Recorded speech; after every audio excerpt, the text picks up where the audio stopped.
it chapter by chapter, one bite at a time. So many adventures and mountains we can climb. Take it word for word, line by line, one bite at a time.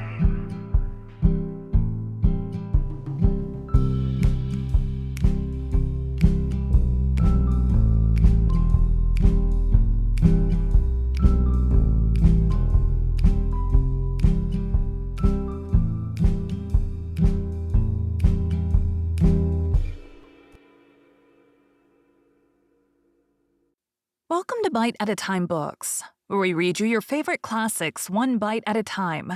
My name is Bree Carlile, and I love to read, and wanted to share my passion with listeners like you.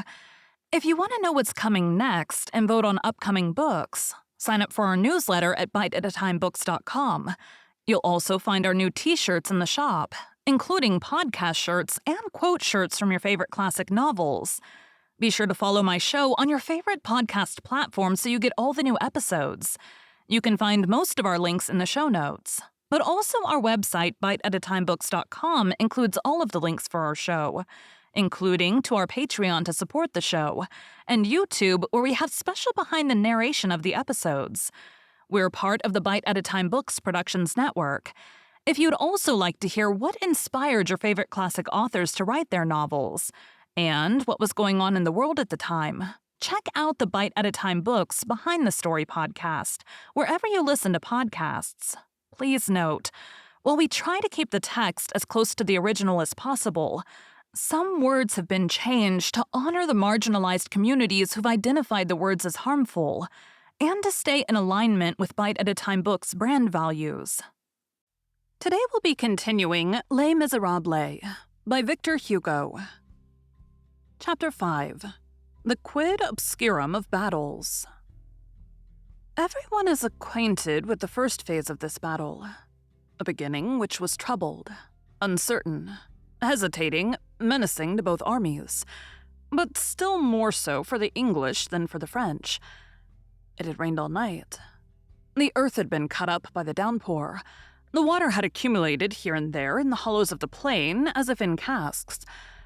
At some points, the gear of the artillery carriages was buried up to the axles. The circingles of the horses were dripping with liquid mud.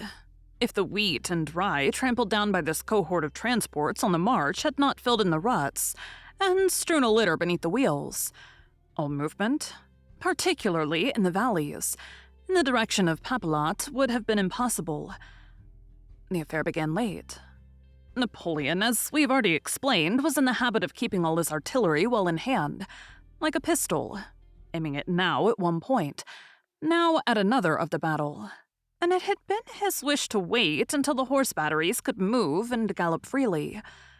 In order to do that, it was necessary that the sun should come out and dry the soil. But the sun did not make its appearance. It was no longer the rendezvous of Austerlitz. When the first cannon was fired, the English general Colville looked at his watch and noted that it was 35 minutes past 11. The action was begun furiously, with more fury, perhaps, than the emperor would have wished, by the left wing of the French resting on Hougomont. At the same time, Napoleon attacked the center by hurling Quiot's brigade on Le Haye Saint, and Ney pushed forward the right wing of the French against the left wing of the English, which rested on Papelotte. The attack on Hougomont was something of a feint. The battle was to draw Wellington thither, and to make him swerve to the left. This plan would have succeeded if the 4 companies of the English Guards and the brave Belgians of Perpenchure's division had not held the position solidly, and Wellington, instead of massing his troops there, could confine himself to dispatching thither, as reinforcements, only 4 more companies of guards and 1 battalion from Brunswick. The attack of the right wing of the French on Papelotte was calculated, in fact, to overthrow the English left, to cut off the road to Brussels, to mar the passage against possible Prussians, to force Mont Saint-Jean to turn Wellington back on Hougomont, thence on Braine-l'Alleud, thence on Hal. Nothing easier. With the exception of a few incidents, this attack succeeded. Papelotte was taken, La Haine Saint was carried. A detail to be noted: there was in the English infantry, particularly in Kemp's brigade, a great many raw recruits. These young soldiers were valiant in the presence of our redoubtable infantry. Their inexperience extricated them intrepidly from the dilemma. They performed particularly excellent service as skirmishers. The soldier skirmisher, left somewhat to himself, becomes, so to speak, his own general. These recruits displayed some of the French ingenuity and fury. This novice of an infantry had dash. This displeased Wellington. After the taking of La Haye Saint, the battle wavered. There is in this day an obscure interval, from midday to 4 o'clock. The middle portion of this battle is almost indistinct, and participates in the somberness of the hand-to-hand conflict. Twilight reigns over it.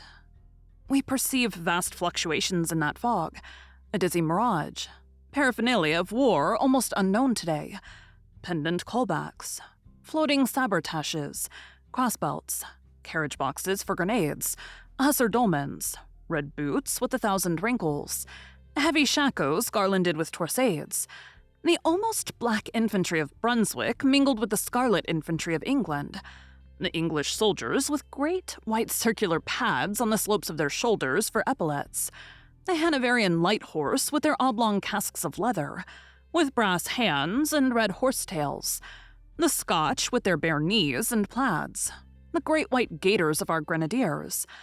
Pictures, not strategic lines, what Salvator Rosa requires, not what is suited to the needs of Griberville. A certain amount of tempest is always mingled with a battle. Quid obscurum, quid divinum. Each historian traces, to some extent, the particular feature which pleases him amid this pell-mell. Whatever may be the combinations of the generals, the shock of armed masses has an incalculable ebb. During the action, the plans of the two leaders enter into each other and become mutually thrown out of shape. Such a point of the field of battle devours more combatants than such another.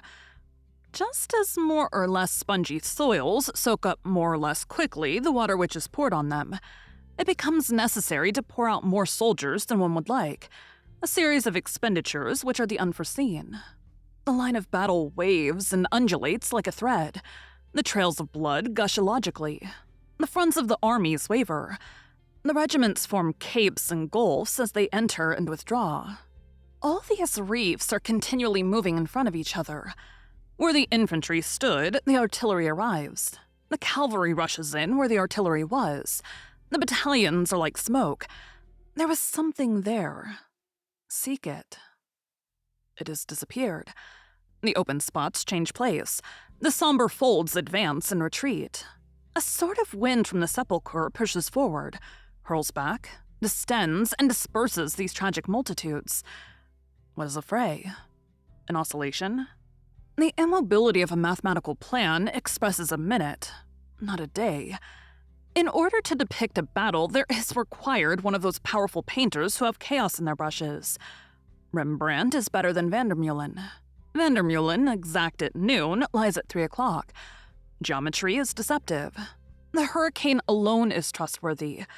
That is what confers on Fallard the right to contradict Polybius.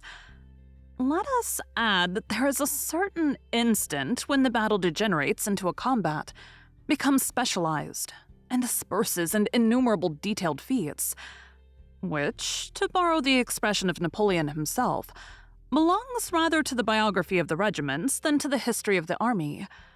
The historian has, in this case, the evident right to sum up the whole.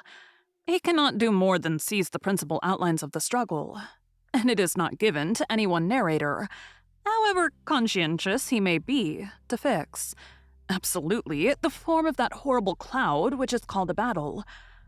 This, which is true of all great armed encounters, is particularly applicable to Waterloo. Nevertheless, at a certain moment in the afternoon, the battle came to a point. Thank you for joining Bite at a Time Books today, while we read a bite of one of your favorite classics. Again, my name is Bree Carlile, and I hope you come back tomorrow for the next bite of Les Miserables. Don't forget to sign up for our newsletter at biteatatimebooks.com and check out the shop. You can check out the show notes or our website, biteatatimebooks.com, for the rest of the links for our show.